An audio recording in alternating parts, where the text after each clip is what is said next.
আসসালামু আলাইকুম ওরহমতুল্লাহ। আলহামদুলিল্লাহ ওয়াহদা ওয়াসসালাতু ওয়াসসালামু আলা মাল্লা নবিয়্যা বা'দা।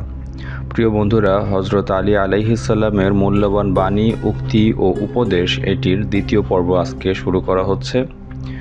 হজরত আলী আলাইহিসসালাম বলেন, যে তোমার উপদেশ শুনতে চায় তাকে ছাড়া আর কাউকে উপদেশ দিও না, কেননা অন্যদের কাছে তোমার উপদেশ মূল্যহীন। যে যতটুকু অভিজ্ঞতা সম্পন্ন তার চেয়ে বেশি উপদেশ দিতে যাওয়া তার জন্য ঠিক নয়। অপ্রয়োজনীয় আকাঙ্ক্ষা নিজেই একটি ধ্বংসাত্মক সাথী, আর বদঅভ্যাস সৃষ্টি করে এটি আরও ভয়াবহ শত্রু। নিজের বদঅভ্যাসকে জয় করাই শ্রেষ্ঠ বিজয়। বছরের শেষেও যে ব্যক্তি কোনো দুঃখ বেদনা আসে না, তার উচিত চিন্তা করে দেখা যে আল্লাহ পাক তার প্রতি অসন্তুষ্ট নয় তো। অনুশোচনা খারাপ কাজকে দূর করে দেয়, আর অহংকার ভালো কাজকে ধ্বংস করে দেয়। সুস্থ থাকার জন্য হলেও হিংসা পরিত্যাগ করো, কেননা হিংসা মানুষের অন্তরকে জ্বালিয়ে পুড়িয়ে ছাই করে দেয়।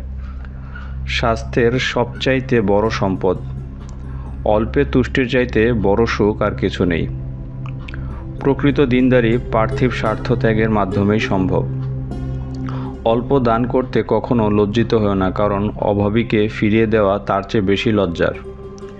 যে ব্যক্তি সারা বছরে যখনই জুমার দিন জুমার নামাজের পূর্বে 3 বার সূরা কদর পড়ে, আল্লাহ তাআলা তাকে সে দিনের সমস্ত নামাজীদের সংখ্যার সমান নেকি দান করে। শত্রুর সকল কৌশল যখন ব্যর্থ হয়, তখন সে বন্ধুত্বের অভিনয় করে। কোরআনে পাকের মধ্যে সকল বিষয়ের জ্ঞান রয়েছে। আমি যদি কোরআন শরীফের সূরা ফাতিহার তাফসির করি আর তার কিতাব 70টা উটের পিঠ বোঝাই করা হয়, তাও শেষ হবে না। হজরত আলী আলাইহিসসালাম আরও বলেন, লোকের যে সমস্ত দোষ ত্রুটির উপর আল্লাহ পাক পর্দা দিয়ে রেখেছেন তা তুমি প্রকাশ করার চেষ্টা করো না।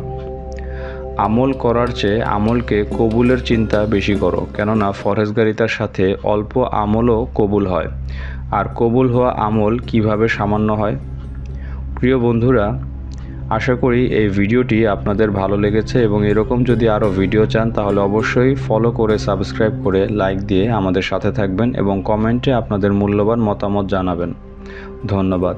সুবহানাকা আল্লাহুম্মা ওয়া বিহামদিকা আশহাদু আল্লা ইলাহা ইল্লা আনতা আস্তাগফিরুকা ওয়া আতুবু ইলাইক।